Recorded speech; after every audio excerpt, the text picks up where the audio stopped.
beberapa framing yang saya perhatikan dan sampai beritanya bahkan sejak saya berada di Madinah, ya, tentang satu tausiah kita, lebih tepatnya tentang ceramah yang kami sampaikan dalam orientasi mahasiswa baru yang ada di Universitas Muhammadiyah Riau, yaitu gabungan. Dan itu universitas bukan hanya untuk orang Islam, non muslimnya juga ada, kan? Ada orang Kristen, ada yang Katolik, ada yang lain-lain dan sebagainya, dan cukup banyak. Dari 2.500 itu ada 800 ya kurang lebih yang non muslimnya, yang pada saat itu menjadi angkatan awal yang masuk itu ada 160 bergabung. Bismillahirrahmanirrahim. Assalamualaikum warahmatullahi wabarakatuh. Alhamdulillah wassalatu wassalamu ala Rasulillah nabiyyina wa sayyidina Muhammad ibn Abdullah wa ala alihi wa sahbihi wa man walah wa ba'd.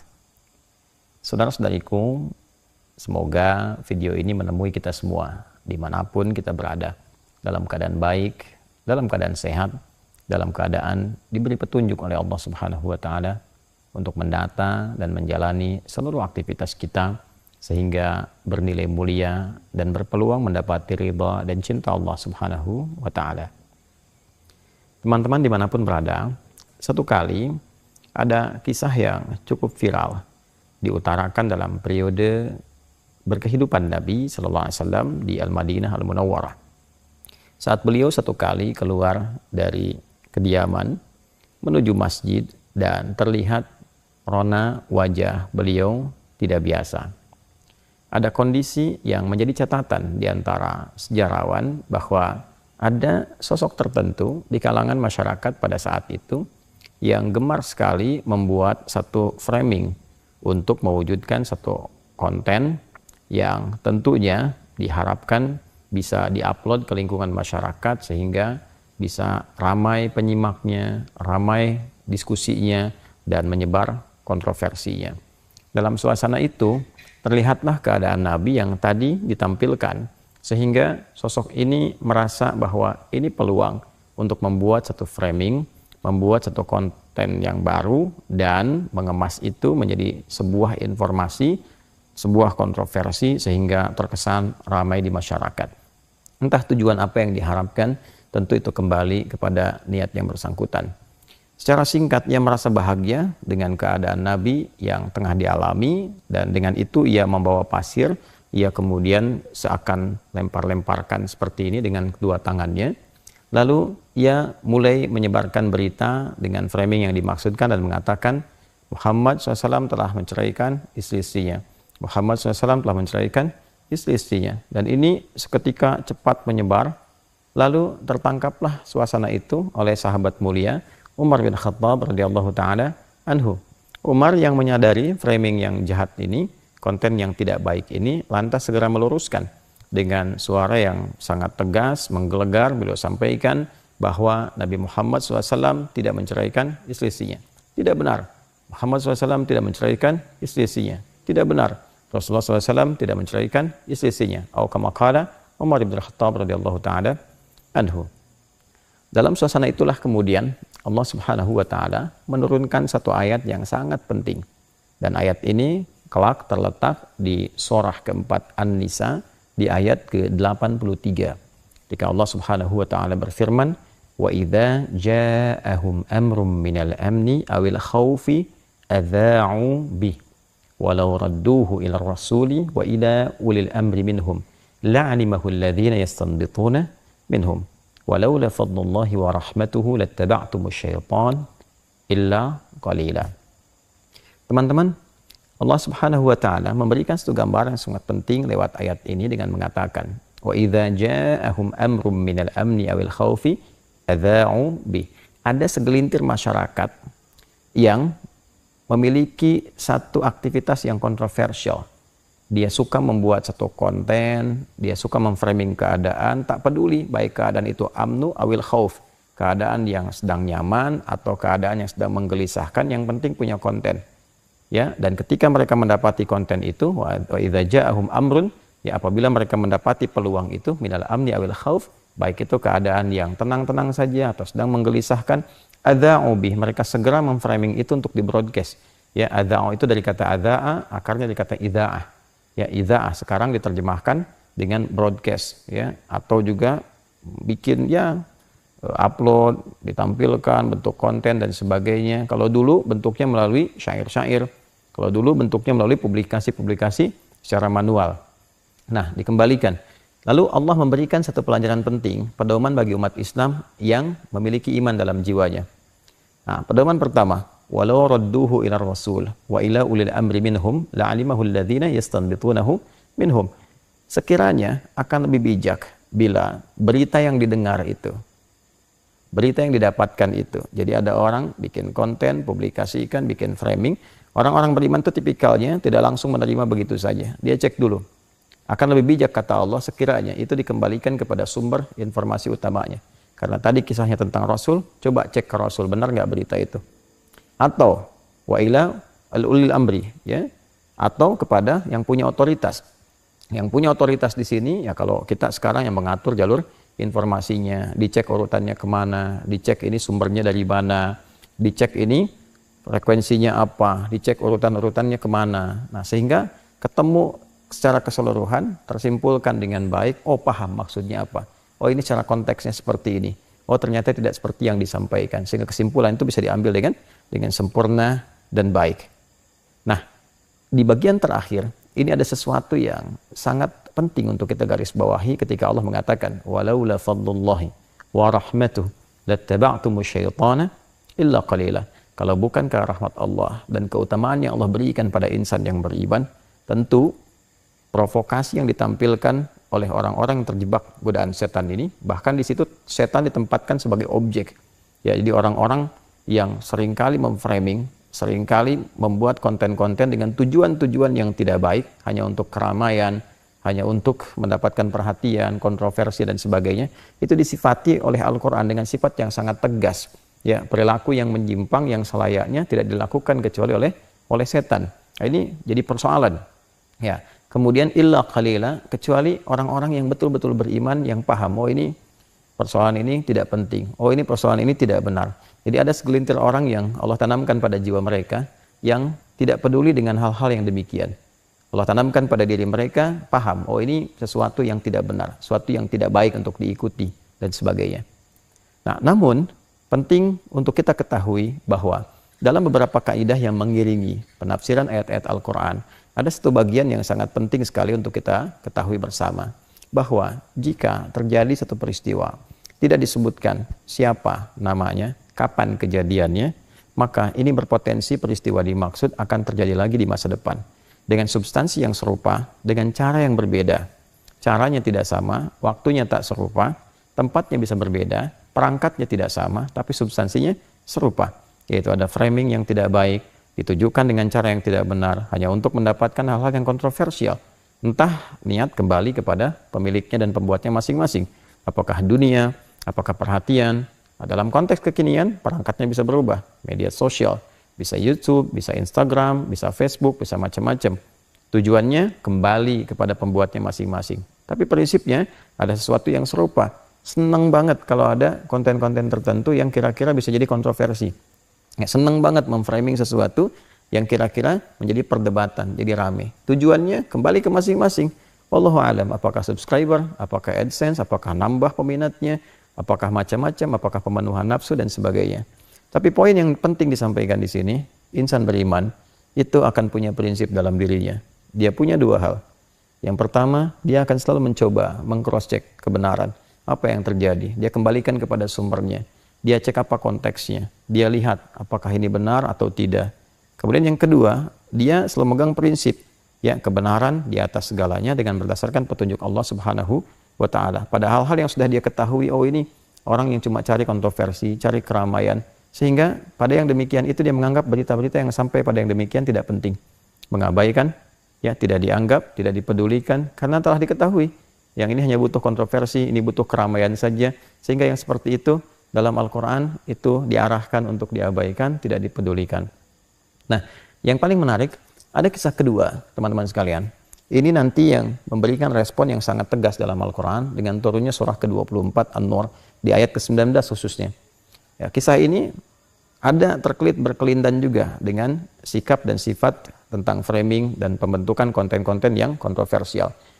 Bila tadi menimpa Nabi sallallahu alaihi wasallam, yang ini menimpa istri tercinta beliau sallallahu alaihi wasallam, yaitu Sayyidah Aisyah radhiyallahu taala anha. Seperti diketahui bahwa ketika beliau dalam perjalanan bersama Nabi sallallahu alaihi wasallam, kemudian kehilangan liontinnya atau barang berharga yang melekat pada beliau, lalu meminta izin pada Nabi sallallahu alaihi wasallam untuk mencari itu. Nabi utus seorang ajudannya untuk kemudian mencari, ya, bersamai melihat, mencari, menapaki hingga kemudian ditemukan. Nah, di sisi yang lain, orang-orang yang tadi, yang saya sering istilahkan itu para kontainer, ya, produsen-produsen konten yang ingin mencoba selalu mencari peluang. Ada nggak yang bisa dibikin kontroversi? Ada nggak yang bisa menyebar jadi hoax yang rame dan sebagainya? Yang penting orang ya bisa rame, subscribernya dapat, rame, kemudian peminatnya banyak, maka di framing lah kejadian itu bahwa Sayyidah Aisyah radhiyallahu taala anha melakukan tindakan yang menyimpang. Ya, saya tidak bisa mengeluarkan kalimat yang tidak bagus kepada ibunda kita yang mulia ini, tapi ini framing yang sangat jahat. Ya, framing ini memberikan satu gambaran bahwa Sayyidah Aisyah melakukan tindakan yang menyimpang dengan ajudan tadi yang dimintakan untuk menemani beliau mencari liontin yang dimaksudkan. Maka apa yang terjadi kemudian? Teman-teman sekalian, menyebar berita yang tidak baik sehingga pembebasannya langsung Allah turunkan dengan menurunkan ayat-ayat yang sangat tegas. Di antara ketegasan itu adalah ancaman yang Allah sampaikan pada orang-orang yang seringkali memframing berita-berita yang tidak baik, hal-hal yang tidak elok sehingga menimbulkan keresahan di masyarakat. Menimbulkan bahkan tidak jarang fitnah, ya. Maka apa yang terjadi? Innal ladzina yuhibbuna an tashi'al fahishatu fil ladzina amanu lahum, nah ini, adzabun alimun fid dunya wal akhirah. Orang sungguh pakai innanya itu pakai taukid, ya, harfu nasbin wa taukidin tansibul isma wa tarfa'ul khabara mabniun 'alal fathi la mahalla lahu minal i'rab. Ya, aku tegaskan, jangan sampai kalian ragukan, tancapkan pada hati yang paling dalam. Aku tegaskan, kata Allah, bahwa orang-orang pakai alladzina tuh, ya, itu isim mausulnya bentuknya jam'ul jama', mencakup semuanya, baik laki-laki, perempuan, tua, muda, besar, kecil, siapapun itu, ya. Aku tegaskan, kata Allah, jangan pernah ragukan. Siapapun, mau laki-laki, mau perempuan, ya kan, yang senang sekali, yang punya hobi, yang merasa nyaman agar fitnah itu tersebar di kalangan insan beriman. Ya, hati-hati nih. Al-ibratu bi umumil lafzi la bi khususis sababi. Kalau dulu terjadi pada Sayyidah Aisyah, gitu kan? Nah, maka hukum umumnya berlaku bagi siapapun. Kejadian ini memberikan kepada kita satu panduan hukum bi umumil lafzi, lafadznya umum. Orang-orang yang senang kalau framing keburukan itu. Kalau dulu kasusnya fahisyah, gitu kan? Kasus tuduhan-tuduhan yang tidak etis. Nah, saya nggak bisa sebut ya kalimat itu karena sangat tidak layak disebutkan kepada ibunda kita tercinta, ya. Intinya, orang-orang yang sangat nyaman, merasa senang, ya, merasa kalau ada yang begitu lagi, oh senang nih. Kalau ada yang kontroversi lagi, wah senang dibikin framing, dibikin macam-macam, seakan-akan kontroversi padahal tidak ada apa-apa di dalamnya. Nah, orang-orang semacam itu Allah janjikan, ya, satu hukuman yang sangat luar biasa, berbahaya sesungguhnya, ya. Orang-orang yang senang memframing sesuatu dan menjadi jahat, bentuk hoax yang tersebar pada kalangan orang beriman, maka Allah janjikan siksa yang sangat pedih di dunia dan di akhirat. Ya, hati-hati. Teman-teman sekalian, di dunia itu bentuk siksa itu ada dua. Bisa hal yang langsung buruk dialami seketika, secara buruk yang kita lihat. Ya, mohon maaf misalnya terjadi satu musibah yang tidak biasa dan sebagainya dalam bentuk baik penyakit, baik yang lain, baik celaka, baik macam-macam. Atau yang kedua yang sifatnya istidraj. Ya, istidraj itu paling bahaya. Sanastadrijuhum min haitsu la ya'lamun. Ini paling bahaya karena nggak ngerasa bahwa itu salah. Akhirnya yang terjadi apa? Bikin konten lagi. Ya, cari lagi, di framing lagi seakan-akan ini ada orang-orang yang sangat berbahaya, dibikinkan framing, ditampilkan. Nah, orientasinya wallahu a'lam kembali ke masing-masing, tapi jadi hobi. Nah, ini yang paling bahaya. Karena tak terasa bahwa itu salah. Sehingga kalaupun dapat, taruhlah dibuat di YouTube dapat AdSense, nah itu jadi haram. Dan haram ketika dimakan jadi daging, terbawa lagi suasana itu. Nah, ini yang paling berbahaya. Orang-orang seperti ini ketika tidak merasa berbuat keburukan dalam dirinya, nah di akhirat ancamannya lebih besar. Di akhirat ancamannya lebih besar. Nah, teman-teman, ini penting saya sampaikan karena kita perhatikan, saya sejak di Madinah, kemudian di Mekah dan sekarang kembali ke Indonesia, memperhatikan bahwa kecenderungan tampilan-tampilan semacam itu sekarang hadir di kalangan masyarakat kita dalam dunia maya khususnya, dan berdampak pada dunia nyata dalam pergaulan dan sebagainya. Itu sangat membahayakan dan resikonya tinggi. Jika itu dipertahankan sampai pulang, maka apa yang dibawa ke hadapan Allah Subhanahu wa Ta'ala? Ini sesuatu yang penting betul-betul harus dipahami oleh insan beriman. Ya, apalagi kemudian jika yang keluar itu adalah kata-kata yang sangat sensitif terkait dengan nilai-nilai akidah. Ya, saya kasih gambaran misal. Ada beberapa framing yang saya perhatikan dan sampai beritanya bahkan sejak saya berada di Madinah. Ya, tentang satu tausiah kita, lebih tepatnya tentang ceramah yang kami sampaikan dalam orientasi mahasiswa baru yang ada di Universitas Muhammadiyah Riau, yaitu gabungan. Dan itu universitas bukan hanya untuk orang Islam, non-muslimnya juga ada, kan? Ada orang Kristen, ada yang Katolik, ada yang lain-lain dan sebagainya. Dan cukup banyak. Dari 2.500 itu ada 800 ya kurang lebih yang non-muslimnya, yang pada saat itu menjadi angkatan awal yang masuk itu ada 160 bergabung keseluruhannya. Acaranya sangat jelas, sangat tidak ada masalah, bahkan disatukan juga dengan satu kegiatan dari Majelis Tabligh Muhammadiyah, ya. Dan semua baik-baik saja. Tapi framing-framing ini kemudian terjadi dan saya melihat ada kata-kata yang sesungguhnya sangat berbahaya konsekuensinya. Ini saya mengingatkan mumpung masih di dunia. Ya, bagi saya tidak akan banyak pengaruh. Karena saya mempertanggungjawabkan semua yang telah disampaikan dan semua hadirin di sana melihat, ya, dan yang menyaksikan juga ada, dan orang-orang yang hadir, yang tahu, paham konteks dan sebagainya, tidak ada sesuatu pun yang berseberangan atau bertentangan dengan nilai akidah. Nah, ketika framing itu ada dan keluar kata-kata, apakah itu sesat, apakah itu macam, itu akan kembali mencari pemiliknya. Jika tidak ditemukan kepada pemiliknya, dia kembali kepada orang yang menuturkan. Saya cuma katakan hati-hati. Sekali lagi, hati-hati. Nah, kelemahan kita saat ini sering kita dapatkan bahwa orang yang jauh itu bisa menafsirkan kata-kata orang yang bahkan mengetahui, ya, dalam tanda petik maksud orang itu bicara. Ini kan sesuatu kekacauan berpikir yang sangat berbahaya. Saya beri contoh. Saya menyampaikan kalimat jelas, terang.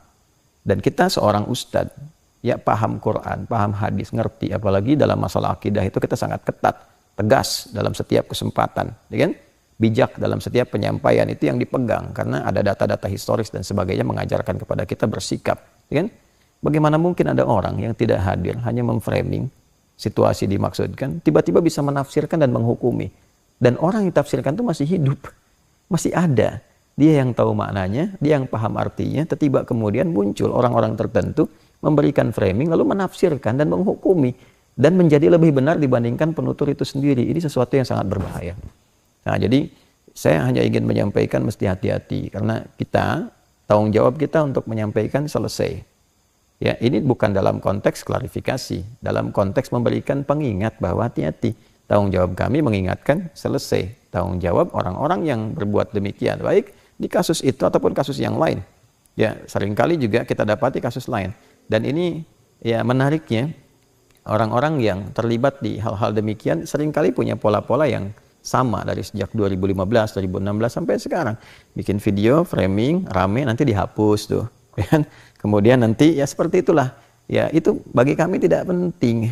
Ya, saya cuma kasihan, khawatir nanti orang-orang seperti itu baik diberlakukan kepada kami pribadi ataupun juga orang-orang lain, ya, yang banyak terjadi, resikonya tinggi. Hati-hati saudara-saudariku, kita itu ditunggu oleh kematian. Suatu saat kita kembali kepada Allah. Dan yang dihisab itu kita masing-masing. Ya, hati-hati, hati-hati. Tilka ummatun qad khalat laha ma kasabat wa lakum ma kasabtum wa la tus'aluna amma kanu ya'malun. Masing-masing itu bertanggung jawab dengan perilakunya. Wala taziru waziratu wizra ukhra. Ya, masing-masing akan menanggung. Nah, jangan sampai saat pulang itu menjadi bermasalah. Dan masalahnya menjadi sangat berbahaya, menjadi sangat sensitif, karena ada kalimat yang harus mencari pemiliknya. Ketika tidak ditemukan, dia kembali. Ya, kalau persoalan-persoalan terkait dengan organisatoris itu akan ditangani tertibnya sendiri.